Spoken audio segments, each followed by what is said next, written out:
just what you left behind you when you went.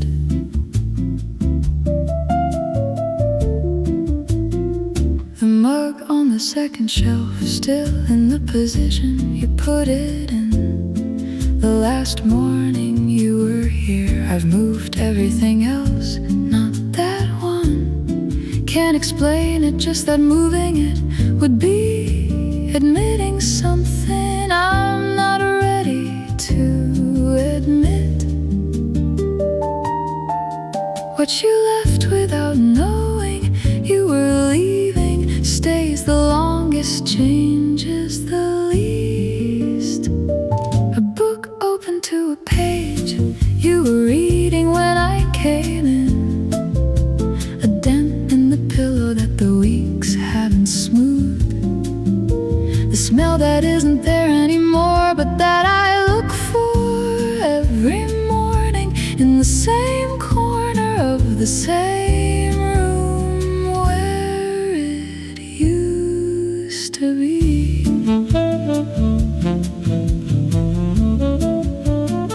The handwriting on the notepad, 3 pages back, just a number, a time. Nothing that meant anything except that your hand was here, making marks in rooms that are now only mine.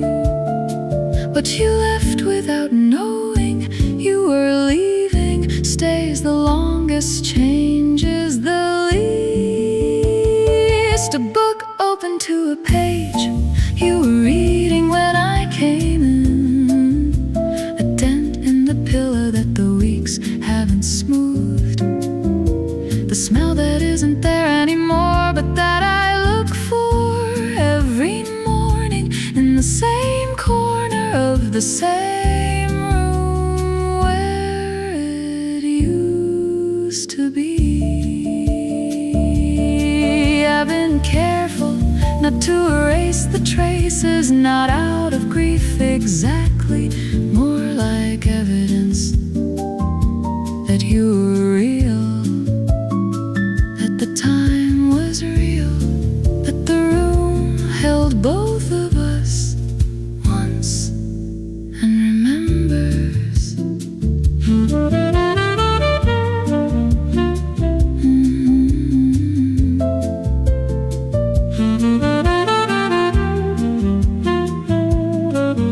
The mug still there, the page still open, the room still holding what it can of you.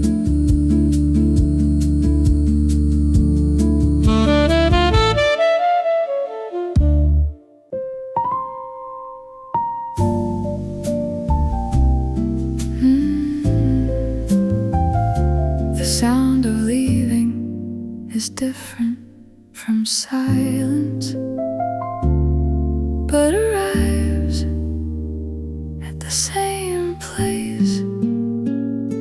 The footsteps down the hallway, I can still hear them, not literally, but the way the body keeps sounds long after the ears have stopped. The particular rhythm of how you walked, the slight hesitation at the door that I pretended not to notice then, that I've replayed since.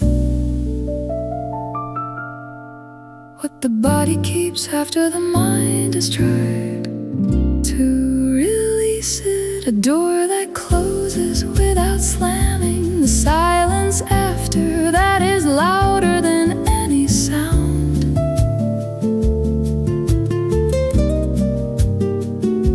A coat hook empty since the last morning, floorboards that remember the weight that walked on them and give it back at certain hours when the listening goes quiet enough to hear.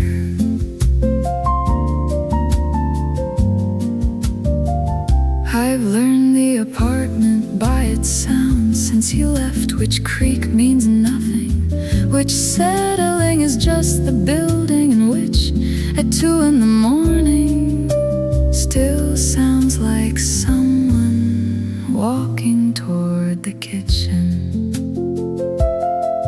What the body keeps after the mind has tried to release it, a door that closes without slamming, the silence after that is louder than any sound. A coat hook empty since the last morning, floorboards that remember the weight that walked on them and give it back at certain hours when the listening goes quiet enough to hear. The footsteps fade the way everything fades, not all at once, but by degrees each week, a little fainter each month, a little further until the day I won't be sure I'm hearing memory or just the building settling.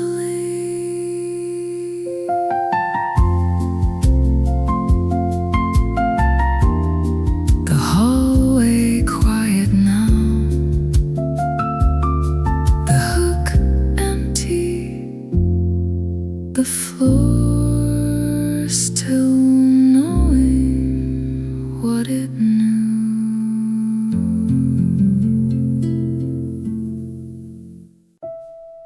Folded, not sent, still true.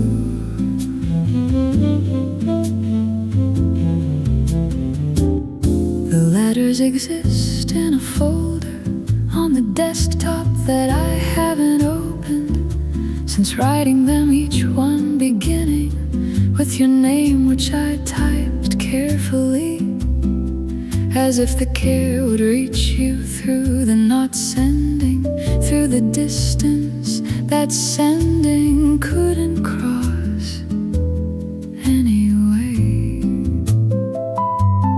What gets said in the writing doesn't require the sending to be said. The cursor blinking at the end of the last sentence I managed, the subject line left blank, the name in the address field deleted before I could send it, not because the words were wrong, but because the words were right, and right wasn't what the distance could hold.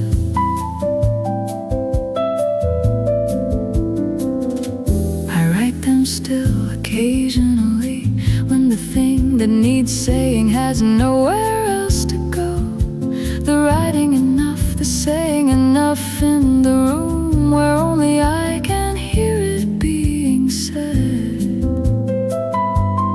What gets said in the writing doesn't require the sending to be said. The cursor blinking at the end of the last sentence I managed, the subject line left blank, the name in the address field deleted before I could send it, not because the words were wrong, but because the words were right, and right wasn't what the distance could hold. Maybe all the important letters are unsent. Maybe the ones that actually reach people are never the true ones. Maybe the true ones live in folders in the dark of hard drives, doing their work without delivery.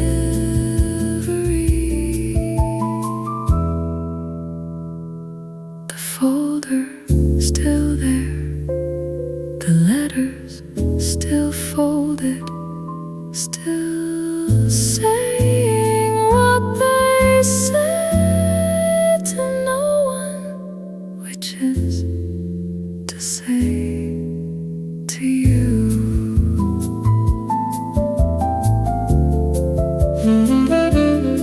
To you.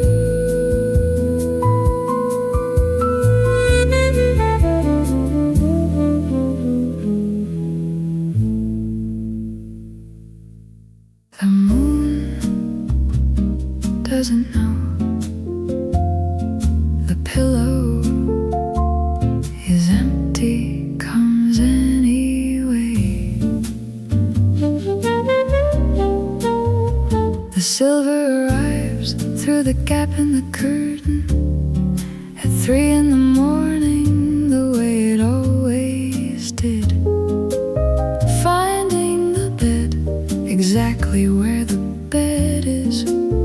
Finding the pillow, finding the white of it, without distinction, without checking first whether the pillow is occupied or not. What the moon illuminates without preference, without knowing what it finds. The silver bar across the linen, the indentation that remains, the cool of the untouched side, the particular white of empty that the moon makes more white.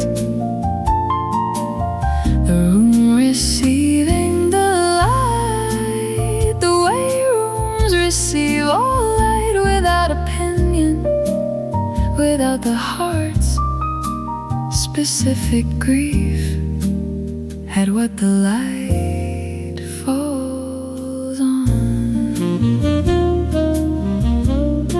I've moved to the center since you left. The bed doesn't need my apology for taking up space that was yours. But I haven't moved the pillow, still on your side, still white, still receiving the moon at 3, the way it always did, without knowing what it's missing. What the moon illuminates without preference, without knowing what it finds. The silver bar across the linen, the indentation that remains, the cool of the untouched side,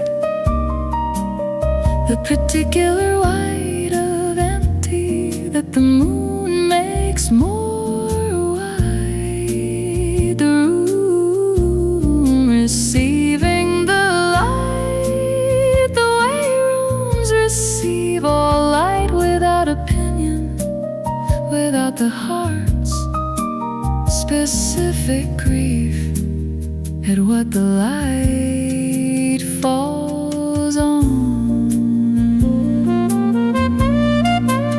The moon is honest in a way I'm not yet.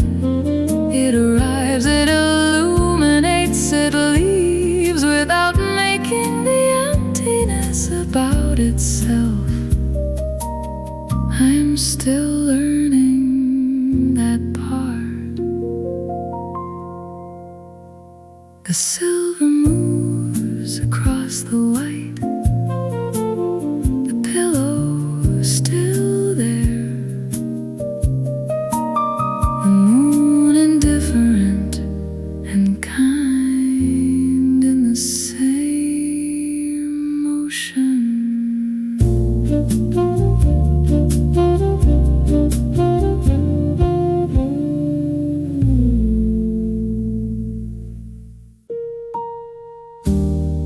Before the image, the smell, the body remembering what the mind hasn't reached yet.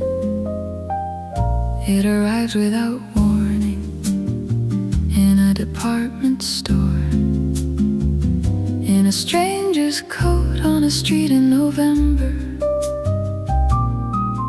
The particular combination of cedar and something warmer that was just yours, that the nose cataloged without being asked and kept without being told to, and releases now in the most inconvenient places. What the nose keeps, the mind can't erase. The body's archive more faithful than memory.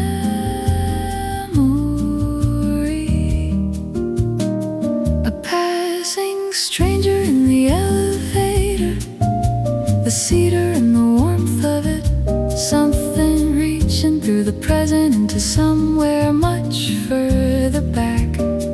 The body going there before the mind can follow or stop it.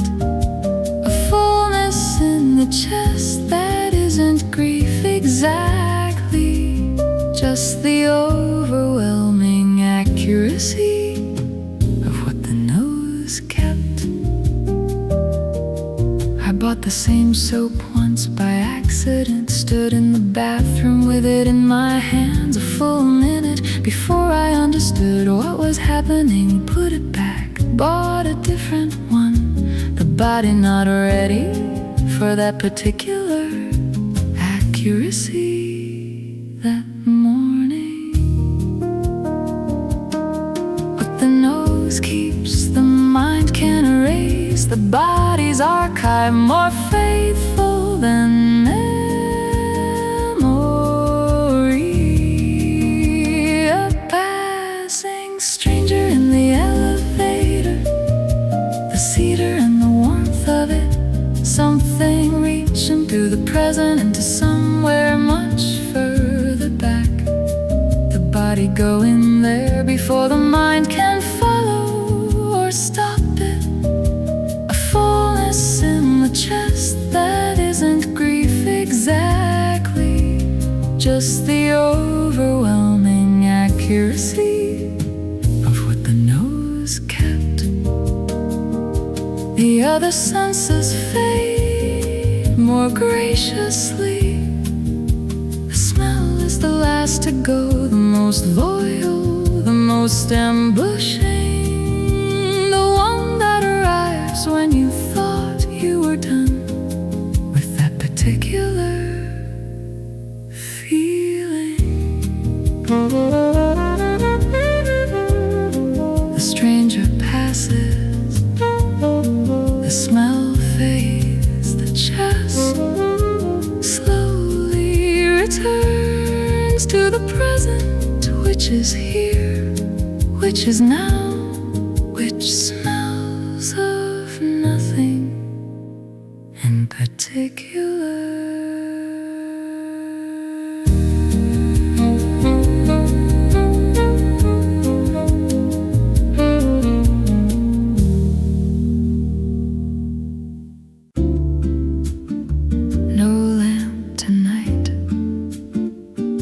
Just the dark and what the dark allows. There are tears that require darkness that wouldn't happen in the light, in the light. There are things to do, things to be in the dark. There is only this, the particular permission of a room with no lamp on, that asks nothing of the person in it except to be there, which is enough, which is all what the dark allows, that the light keeps too busy to allow. A wet face in the dark, the sound of it private, the city outside still lit, the window between them, the particular relief of crying where no one can make it about themselves or ask you to be done before you are the dark patient. There's only darkness can be patient. She doesn't reach for the lamp, not yet. The dark is doing something useful, holding the thing that the light would interrupt with its requirement that you be visible, presentable, done what the dark allows, that the light keeps too busy to allow. A wet face in the dark, the sound of it private, the city outside still lit, the window between them, the particular relief of crying when no one can make it about themselves or ask you to be done before you are the dark patient, as only darkness can be patient. I've learned to give myself the dark when I needed the lamp. Can wait, the world can wait, the grief can't and shouldn't have to. The dark is kind in this way, the kindest room. Sometimes the lamp can wait, the dark's still here, still holding what the light doesn't need to see.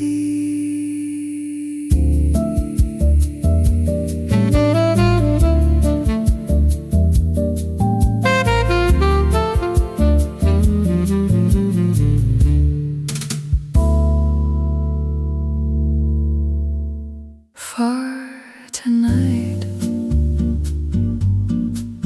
everything keeping its distance.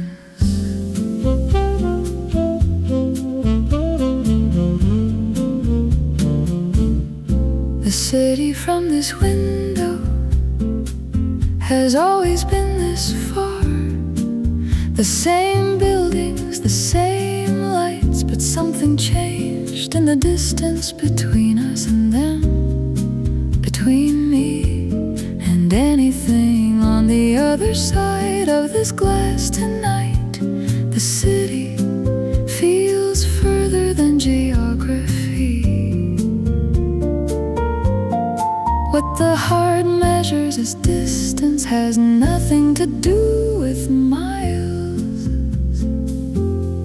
The tower's still standing at the waterfront, the bridges threading their familiar line, the traffic below too small to matter, the whole grid of it out there doing what it does without checking whether I'm watching or whether I'm okay, or whether the glass between me and all of it is doing me any good. She came to the window to feel connected to something moving and lit and alive. The city is all of those things from here, but the glass won't let her into any of it tonight. The distance is the window and she is the inside of it. What the heart measures as distance has nothing to do with miles. The tower's still standing at the waterfront, the bridges threading their familiar line, the traffic below too small to matter, the whole grid of it out there doing what it does without checking whether I'm watching or whether I'm okay, or whether the glass between me and all of it is doing me any good. I've been closer to the city when I wasn't watching it, when I was in it, moving through it, part of its grid. Tonight I'm the observer,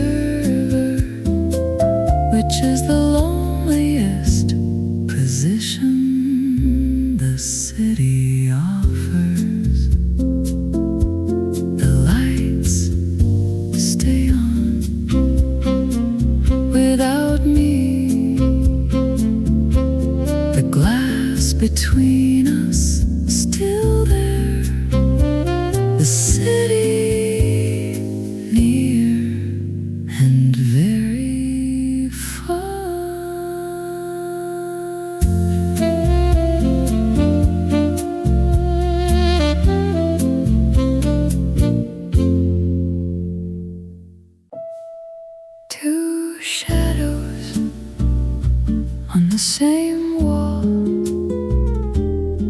One left, one stayed.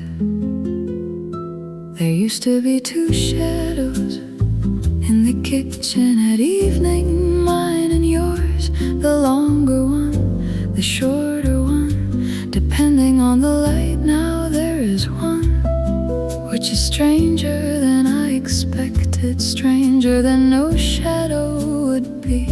The single shadow making the absence very specific, very shaped. What the light reveals when it falls on only one instead of two. The wall beside the window in the evening, the single shape the lamp makes now, a silhouette that has no partner, no second outline. Leaning in, the room adjusted to one person's movement, one person's weight, one person's shadow falling where two used to fall, and the wall keeping the shape of both.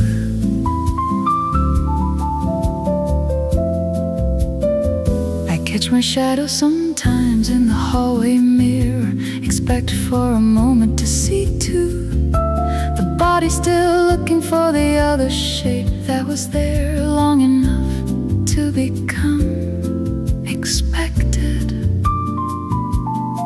long enough for the looking to be automatic.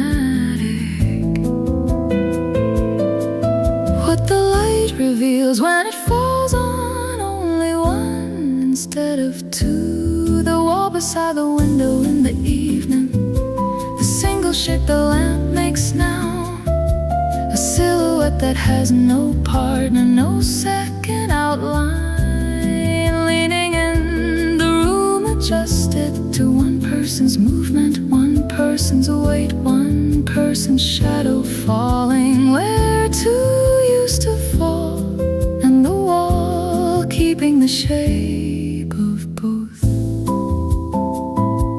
Shadows are honest about numbers, they don't pretend, they don't soften.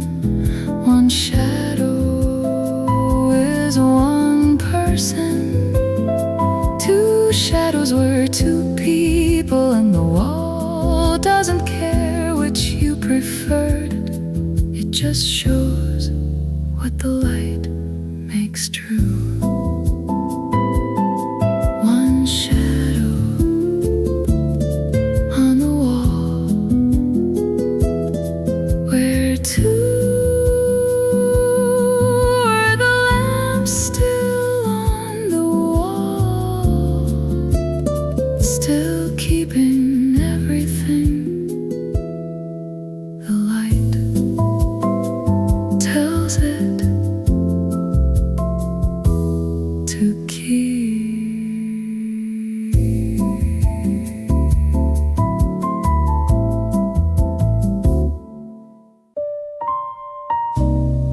No argument, no door, just the particular silence of something ending. The goodbye was almost nothing, almost inaudible, not screamed, not wept over, just said in a normal voice in the hallway on a Tuesday, the way the important things often go. Not in the big moments, but in the small ones, the ordinary ones that don't know they're important until after. What ends quietly was real, quietly was not less real for the quietness.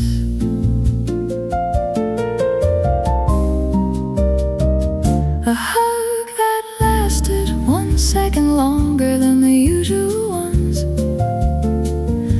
a look in the doorway that said more than the words did.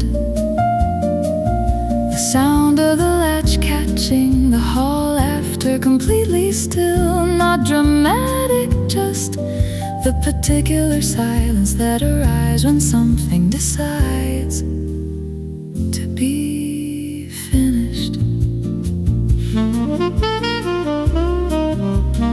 She stood in the hallway after the door closed, not dramatically, just stood there, the way you stand in a room that has just changed without your permission, getting used to the new shape of the air. What ends quietly was real, quietly was not less real for the quietness.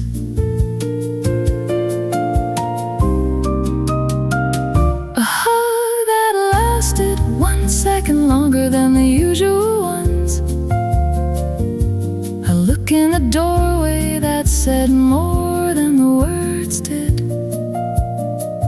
The sound of the latch catching the hall after, completely still, not dramatic, just the particular silence that arrives when something decides to be finished. I've replayed the Tuesday, looking for the drama that should have marked it. There wasn't any, which is maybe the truest thing about it. The endings that matter don't announce themselves, they just close the door and let the silence do the rest. The door closed, the hall quiet, the Tuesday, just Tuesday, and the goodbye already somewhere behind it.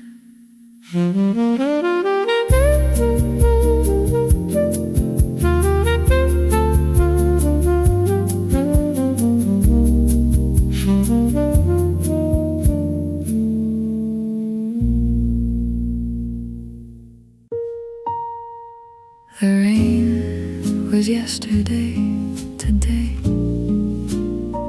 everything is damp, and after the puddles are yesterday's rain, staying into today, the way things do when they were thorough, when they meant it. The pavement's still dark where the water gathered, the gutter's still running, slower now, but running. The rain finished its argument, the aftermath still making the case. What yesterday left in the street and the chest, both taking their time to dry. The wet leaves on the pavement, the smell of everything having been wet, the sky the particular gray of after rather than before. A coat still damp on the hook, the city wearing what the night left on it, not cleaned, not changed, just carrying the evidence of what came through it.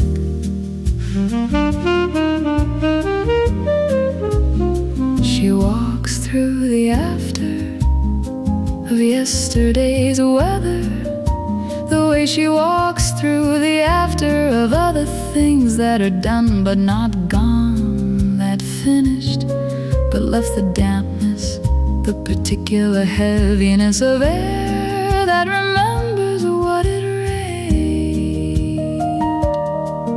What yesterday left in the street and the chest, both taking their time to dry. The wet leaves on the pavement, the smell of everything having been wet, the sky the particular gray of after rather than before. A coat still damp on the hood, city wearing what the night left on it. Not cleaned, not changed, just carrying the evidence of what came through it. Yesterday's rain is today's damp, is tomorrow's dry, is next week's memory of wet. The timeline of after is longer than anyone thinks when the rain is still falling. The puddles still there, the coat's still damp, the day moving through its after, the way days do without asking permission.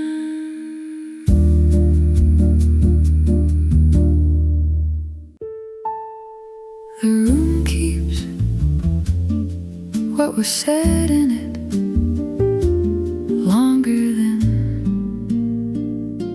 you'd think. The voice doesn't leave all at once, it thins gradually. The way the smell thins, the way the impression in the pillow slowly loses its shape, but not quickly. And in the meantime, certain rooms give it back in diminished form. The kitchen at 7, the hallway when the building is quiet enough. What the room holds of a voice that was often in it. What comes back when the room gets quiet enough. The particular pitch of it, still in the wall, still in the ceiling, still in the specific resonance of this room at this hour. The laugh that the corner caught and keeps returning in diminished form, each time a little softer, each time a little further from the original, but still unmistakably yours. I've heard it in the mornings when the apartment is most itself, most honest about who was in it. The voice arriving not as memory, but as something the room releases when no other sound is competing for the space. What the room holds of a voice that was often in it. What comes back when the room gets quiet enough. The particular pitch of it, still in the wall, still in the ceiling, still in the specific resonance of this room at this hour.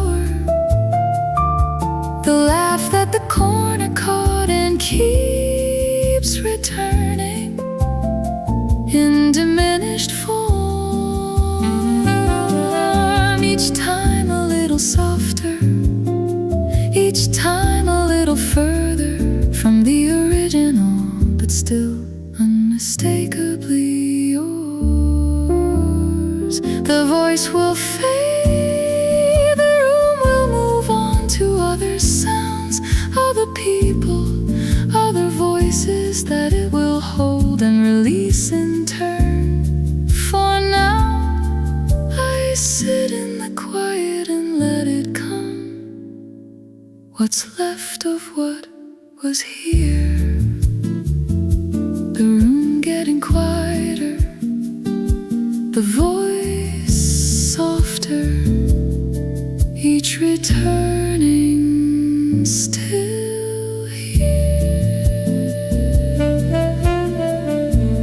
still something like yours.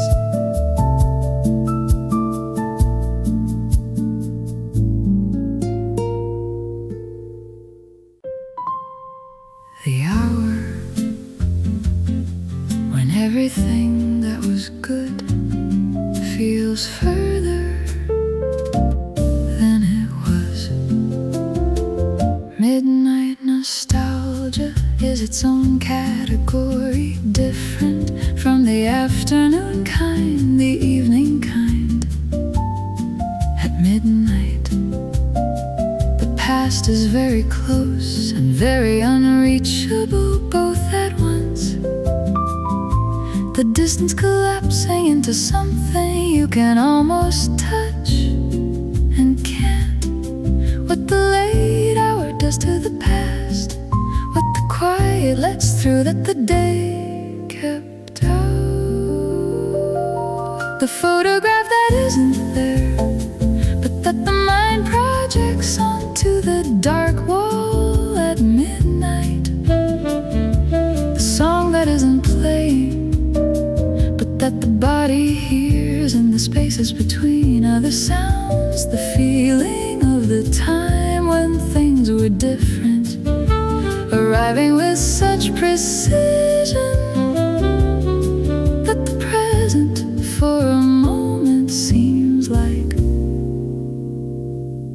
the imposter.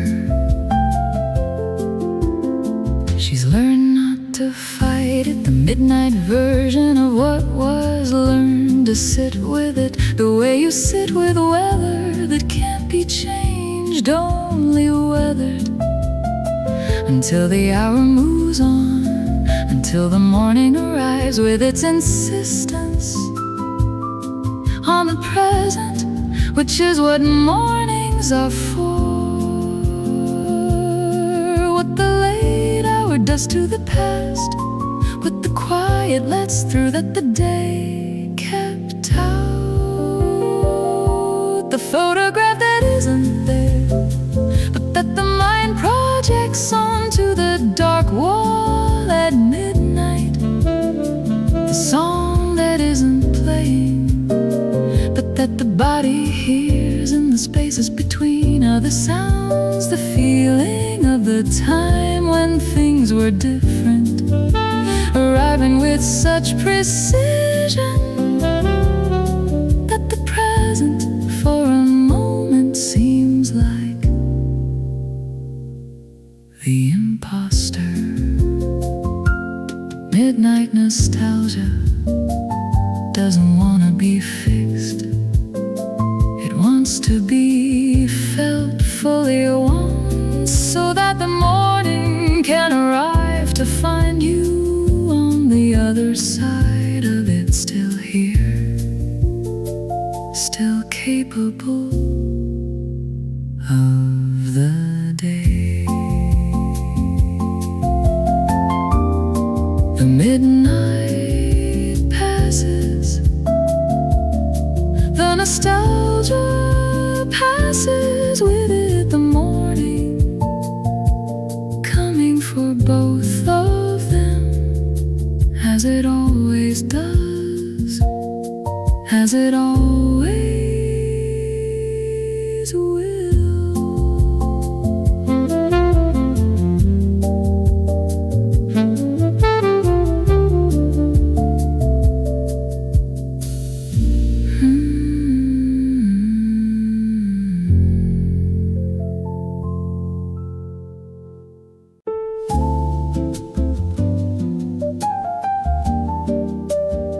The lane exists only in blue, only at certain hours. There's a street in the memory that was never this color when it was happening, but in the remembering has become blue.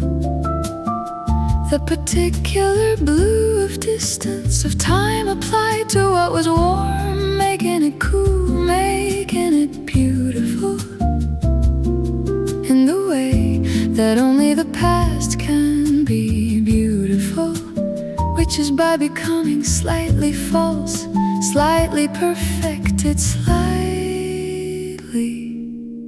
blue.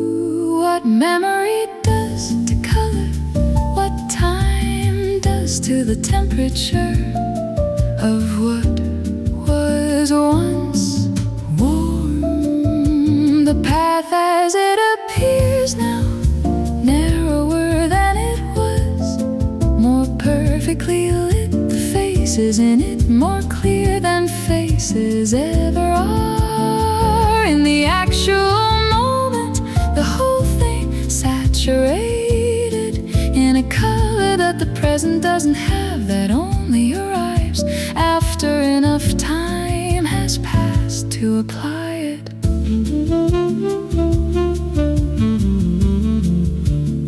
She walks it sometimes in her mind, the lane of the memory, the blue version of what she lived through once in color, the blue more bearable than the original was, the blue already knowing how it ends, which is a comfort the original didn't have. What memory does to color, what time does to the temperature of what was once warm. The path as it appears now, narrower than it was, more perfectly lit. The faces in it more clear than faces ever are. In the actual moment, the whole thing saturated in a color that the present doesn't have, that only arrives after enough time has passed to apply it.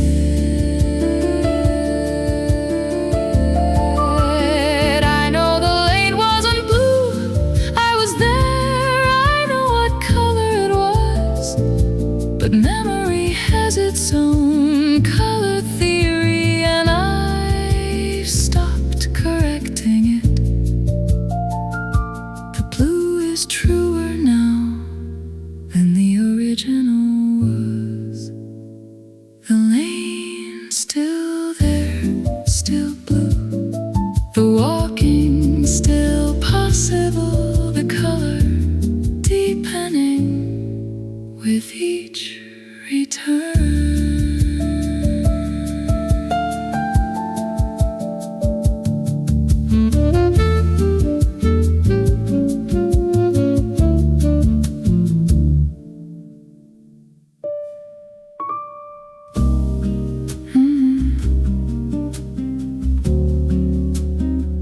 After the grief, emptiness, a different thing, a quieter thing. The emptiness that remains after the grief is processed is not the same as the grief emptiness. It's cleaner, quieter, less urgent.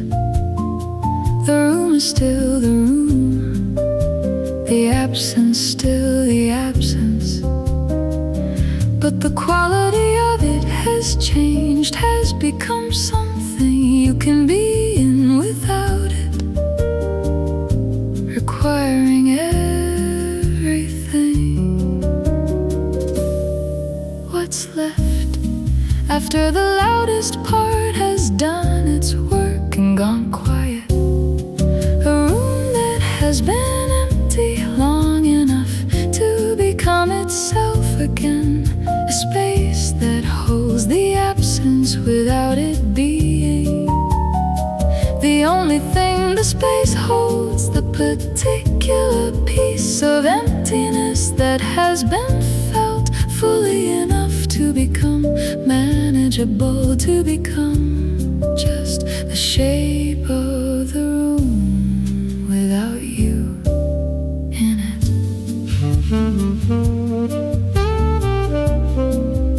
She moves through it differently now. The emptiness knows her, she knows it. They have arrived at a kind of coexistence that the early months didn't offer. The emptiness still there, she's still there, both of them in the same room, neither requiring the other to leave. What's left after the loudest part has done its work and gone quiet. A room that has been empty long enough to become itself again. A space that holds the absence without it being. The only thing the space holds, the particular piece of emptiness that has been felt fully enough to become manageable, to become just the shape of the room without you in it. Remaining emptiness is not failure, it's what's left after you've done the work of feeling what there was to feel. The emptiness that remains is the room without performance, without grief, just the room. The room empty and fine, the absence present and quiet, both remaining, both allowed.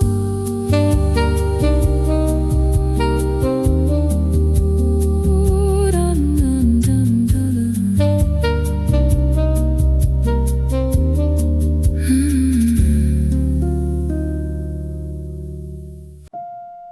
Not healed,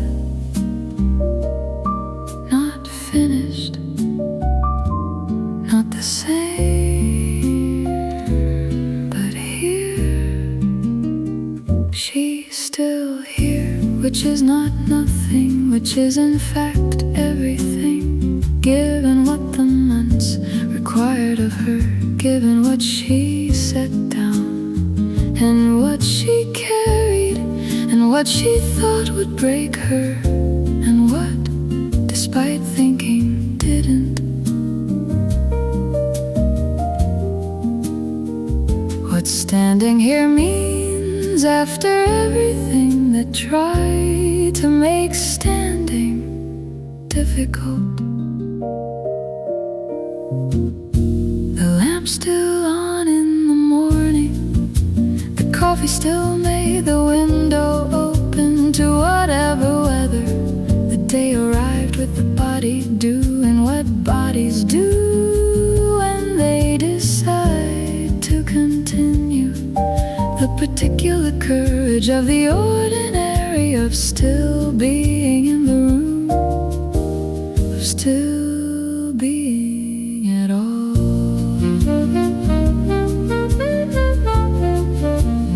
She doesn't claim to be over it, only to be still going, which at certain points was the most she could promise, and kept the promise, kept it on the days when keeping it was the hardest thing she did, which were many, which are fewer now. What standing here means after everything that tried to make standing difficult.